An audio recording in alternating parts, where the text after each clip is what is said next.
Shortly before Matt Pietro was deployed to Iraq in 2007, he and his pregnant wife suffered a heartbreaking loss. We lost a child 2 weeks before I deployed.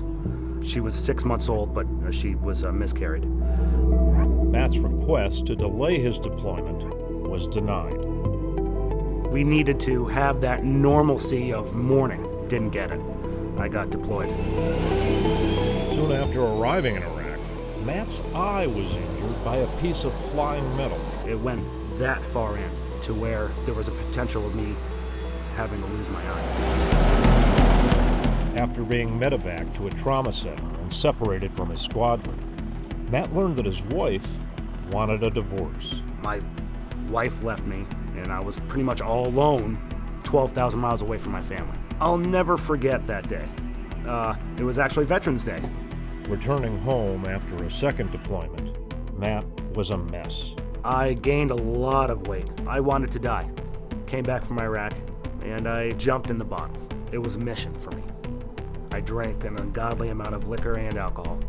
Matt was honorably discharged from the Marines in 2010, but the drinking continued. So I took some time off, 6 months to drink, not work, drink. I don't remember much. It was a really dark place. July 16, 2013, Matt bought a motorcycle. But later that very same day, So I was going about 40. I saw a Class A motorhome get right next to me. I don't know if it hit me or I tried to move away because it happened so quick. So I remember somersaulting over the guardrail. I saw my ankle.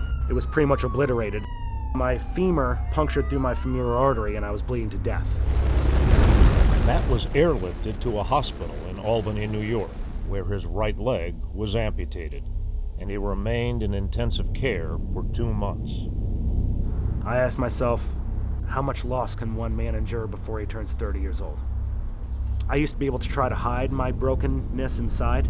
Now everyone can see how broken I really am.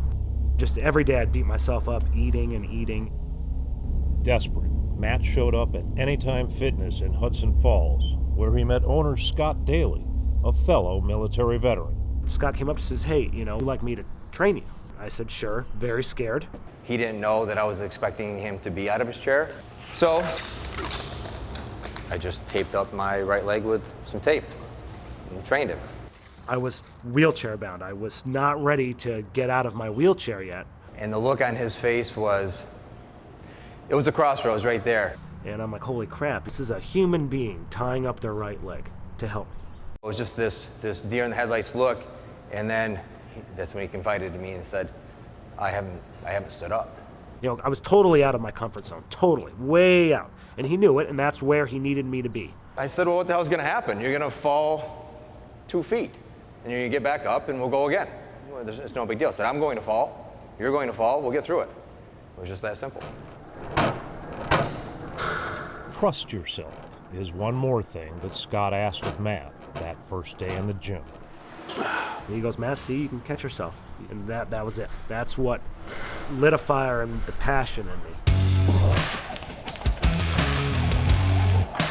Since joining Anytime Fitness 2 years ago, Matt has lost more than 170 pounds, competed in numerous Spartan races, and his entire outlook on life has improved.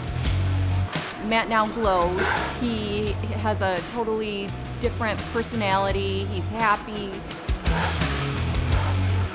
Working out 6 or 7 days a week, sometimes twice a day, and doing exercises like one-legged burpees. Matt motivates others to push themselves beyond the limits of what they previously thought possible. And to those who may think they're too out of shape or physically incapable of making big changes, Matt offers these words of encouragement.